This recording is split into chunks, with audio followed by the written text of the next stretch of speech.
I didn't lose my husband in a fight. I lost him in a room full of laughter. The first time my wife mentioned her new director, she spoke his name the way people speak about storms, half impressed, half nervous. Marcus Vane, young, aggressive, fast-rising. The kind of man who believed confidence was the same thing as dominance. I didn't think much of it at first. My life was quiet, structured, predictable. I worked as a data architect for a manufacturing firm, the kind of job no one brags about but everyone depends on. My wife, Rachel, worked in marketing. We had been married for 12 years, no drama, no secrets. At least, that's what I believed.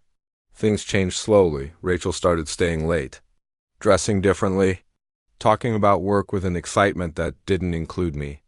When I asked her simple questions, how her day was, what projects she was on, she answered quickly and vaguely as if the details didn't matter. Then came the dinner.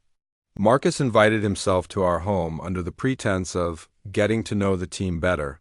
He walked in like he owned the place, expensive suit, perfect smile, eyes that assessed everything and everyone. He shook my hand loosely, already bored. "So you're the husband," he said, glancing around our living room. "Nice place. Stable." Stable wasn't a compliment. It was a dismissal. Throughout dinner, he spoke over me, corrected Rachel unnecessarily, and made jokes that landed just close enough to disrespect to be intentional. He talked about ambition like it was a weapon and people like they were resources. Rachel laughed too loudly. That hurt more than his words. At one point, Marcus leaned back in his chair and said, "Some men build comfort, others build futures." He looked directly at me when he said it. I smiled. That smile convinced him I was weak. That night I didn't argue with Rachel. I didn't accuse.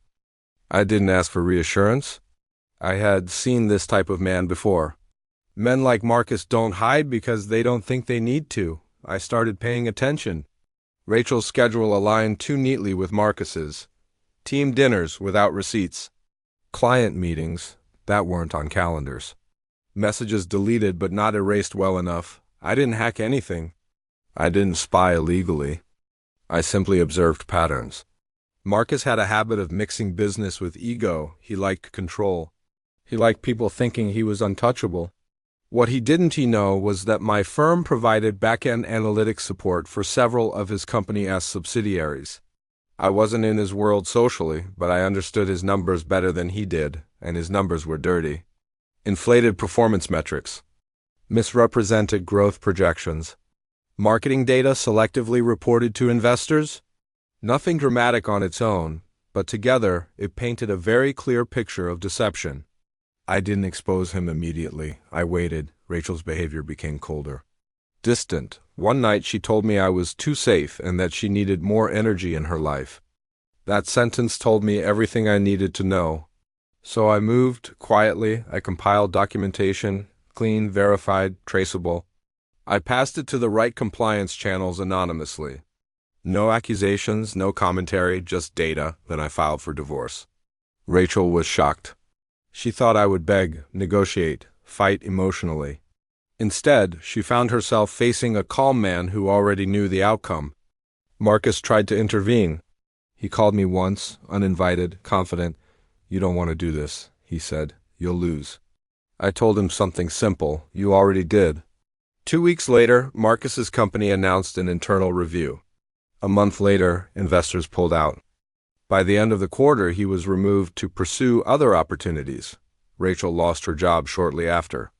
Not because I asked for it, because careers built on proximity to arrogance collapse when arrogance falls. She tried to come back, apologies, tears, explanations. I listened once. Long enough to confirm she wasn't sorry for what she did, only for how it ended. I didn't take her back. Months passed, my life simplified, less noise, more clarity. I slept better, worked better, lived better.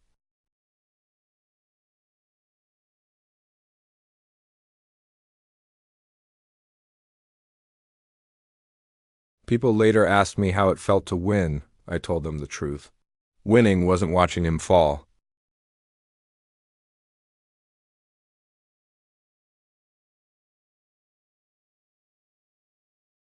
I knew strength was patience. and by the time he understood the difference, the game was already over. Thanks for watching.